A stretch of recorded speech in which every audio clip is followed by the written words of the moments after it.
Growing middle class of India. सबसे ज्यादा आबादी वाला देश भारत बन गया है। की नजर मिडिल क्लास के वोटों पर। Future of India's middle class looking very promising.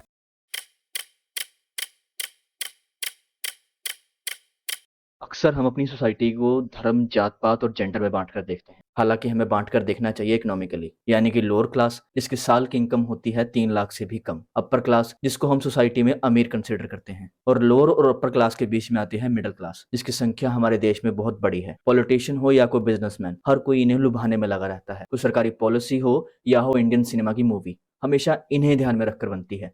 इनकी पॉलिटिकल और साइकोलॉजिकल थिंकिंग को हमेशा स्टडी किया जाता है। आसान भाषा में बताऊं तो हमेशा ये देखा जाता है कि आजकल सोसाइटी में ट्रेंड क्या चल रहा है। इतनी लाइमलाइट में होने के बावजूद भी ये क्लास इंडियन सोसाइटी में इतना स्ट्रगल क्यों करती है, और ये स्ट्रगल आगे बढ़ने वाला है। देखिए, बिजनेस स्टैंडर्ड ने जुलाई 2023 में एक रिपोर्ट पब्लिश की, the rise of India's middle class. उस रिपोर्ट में उन्होंने बताया कि आने वाले समय में, यानी कि 2047 में, इंडिया की टोटल पॉपुलेशन का 61% होगा मिडिल क्लास, जो कि 2020 और 21 में इंडिया की टोटल पॉपुलेशन का था 31%। स्ट्रगल इसीलिए बढ़ने वाला है क्योंकि आने वाले समय में मिडिल क्लास की संख्या दुगनी हो जाएगी। एक मिडिल क्लास का बच्चा हर वो चीज या काम अफोर्ड कर सकता है जो गरीब आदमी का बच्चा चाहते हुए भी नहीं कर सकता। इतनी फैसिलिटीज मिलने के बाद भी फिर भी इस क्लास की न्यू जनरेशन हमेशा अनसेटिस्फाइड क्यों रहती है? वो अपनी लाइफ को अपनी शर्तों पर क्यों नहीं जी पाती? और सोसाइटी का प्रेशर इन पर इतना बना क्यों रहता है? ऐसे कौन से ट्रैप्स हैं जिसमें ये लोग फंस कर रह जाते हैं? रोटी, कपड़ा, मकान, जो कि किसी भी इंसान की एक बेसिक नीड होती है, वो सब मिलने के बाद भी ये लोग अपनी लाइफ से सेटिस्फाइड क्यों नहीं हो पाते? और इस मिडिल क्लास में एक साइकिल ऐसे क्यों चलता रहता है कि जो आदमी जब खुद जवान होता है वो खुद तो बहुत कुछ करना चाहता है, पर जैसे ही वो अपनी अगली जनरेशन को देखता है कि वो कुछ बड़ा करना चाहती है, वो उसको हमेशा समझाता है कि ज्यादा ऊंची उड़ान भरने की जरूरत नहीं है, जितना कमा रहे हो उसी में गुजारा करो। क्यों इस क्लास की न्यू जनरेशन को बड़े सपने देखने की मंजूरी नहीं मिलती? देखिए, गरीब आदमी जब कुछ बड़ा करने का सपना देखता है ताकि वो सोसाइटी में वेल सेटल्ड हो सके, तो उसको पता होता है कि उसके पास ज्यादा कुछ खोने के लिए नहीं है।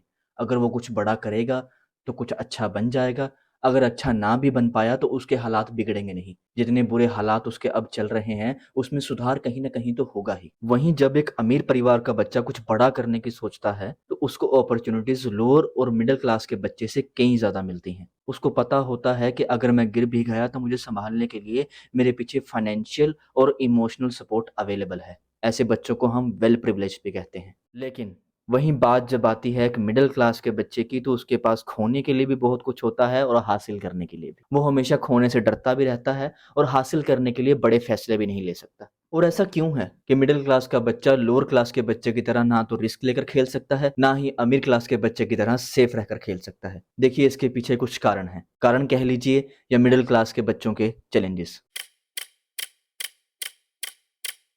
सबसे बड़ी प्रॉब्लम जो हमारी सोसाइटी की न्यू जनरेशन को फेस करनी पड़ती है वो है फिक्स्ड माइंडसेट, यानी कि एक रिजिड सोच। आप अभी उठिए और अपने माता पिता को जाकर बोलिए कि आप एक्टर बनना चाहते हैं, आप अपना बिजनेस शुरू करना चाहते हैं, आप अपना स्टार्टअप शुरू करना चाहते हैं, या कोई भी ऐसा काम करने के लिए बोलिए जिससे आप मिडिल क्लास से अपर क्लास में सेटल हो सकें। उस समय आपके पेरेंट्स जो आपको रिएक्शन देंगे, वहीं से एक मिडिल क्लास के बच्चे का स्ट्रगल शुरू होता है। देखिए, पेरेंट्स की सोच बन चुकी है कि एक्टिंग, बिजनेस या कोई भी खुद का काम करना या कोई भी बड़ा स्पोर्ट्स खेलना, ये सिर्फ बड़े लोगों की बातें हैं। अगर हमारा बच्चा ये काम करेगा भी तो उसमें कामयाब नहीं हो पाएगा, और इसको बोलते हैं विडंबना। माँ बाप चाहते तो हैं कि उनका बच्चा कामयाब हो, बट वही अपने बच्चे को कुछ बड़ा करने से रोकते हैं। वो अपने बच्चे की कामयाबी चाहते हैं, पर सिर्फ और सिर्फ अपनी शर्तों पर। वो अपने बच्चों को वही काम करने की परमिशन देते हैं या एनकरेजमेंट देते हैं जिसमें वो खुश हैं, जो उनको लगता है कि जो सोसाइटी के हिसाब से सही है। इसका सबसे बड़ा एग्जांपल है गवर्नमेंट जॉब लेना। मेरा ये मतलब बिल्कुल नहीं है कि पेरेंट्स की इंटेंशन गलत होती है, उनकी इंटेंशंस गलत नहीं होती, बट फिर भी सोसाइटी के चलते उनके फिक्स्ड माइंडसेट की वजह से वो ना चाहते हुए भी अपने फैसले अपनी आने वाली जनरेशन पर थोपने लगती है। माँ बाप गिन चुन कर अपने बच्चों को 4 या 5 करियर ऑप्शन ही देते हैं। इंजीनियरिंग कर लो, डॉक्टर बन जाओ, या गवर्नमेंट जॉब ले लो। अगर बच्चा पढ़ने में ज्यादा अच्छा है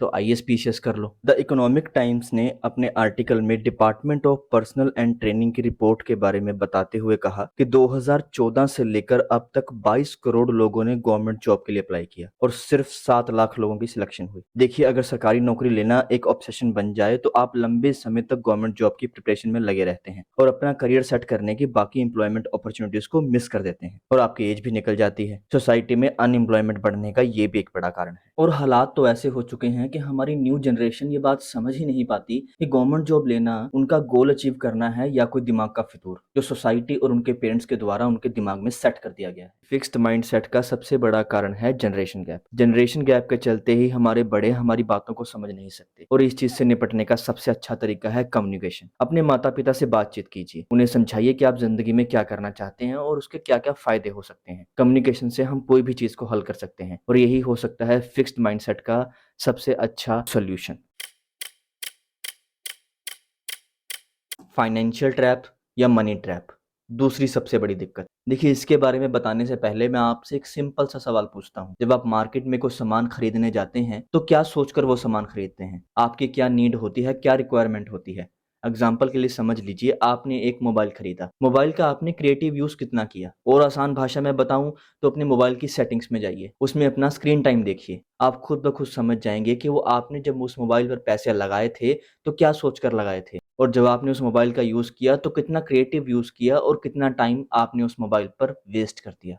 आपको इस बात का एहसास होगा कि आपकी एक्चुअल नीड क्या थी और आपने कितना पैसा उस मोबाइल पर खर्च कर दिया, या जितना पैसा आपने उस मोबाइल पर खर्च किया क्या उसके हिसाब से आप उस मोबाइल का यूज कर भी रहे हैं। और ये बात सिर्फ मोबाइल पर लागू नहीं होती। कोई भी ब्यूटी प्रोडक्ट, कोई भी कार, बाइक, कोई भी ऐसा महंगा सामान जो आप अपनी जरूरत के लिए खरीदते हैं, वो आप क्यों खरीदते हैं इसके बारे में पता होना बहुत जरूरी होता है, जिसको हम बोलते हैं functional need. The times of India का आर्टिकल पढ़िए, उन्होंने एक रिपोर्ट पब्लिश की, द इंडियाज मनी हैबिट। जब रिपोर्ट देखेंगे तो आपको भी हैरानी होगी और पता चलेगा कि भारत के लोग कितनी ज्यादा फाइनेंशियल इंस्टेबिलिटी में फंसते जा रहे हैं। हालात इतने बुरे हैं कि इंडिया के 75% लोग ऐसे हैं जिनके पास इमरजेंसी फंड नहीं। इमरजेंसी फंड कोई भी ऐसा फंड जो किसी मिडिल क्लास फैमिली के पास होता है ताकि अगर कोई इमरजेंसी आए तो उसको वो यूज कर सकें। इस रिपोर्ट में बताया गया कि अगर उन लोगों की जॉब एक झटके में चली जाए किसी इवेंट के दौरान, जैसे फॉर एग्जांपल कोरोना में लोगों की जॉब गई थी, अगर ऐसे उनकी जॉब चली जाए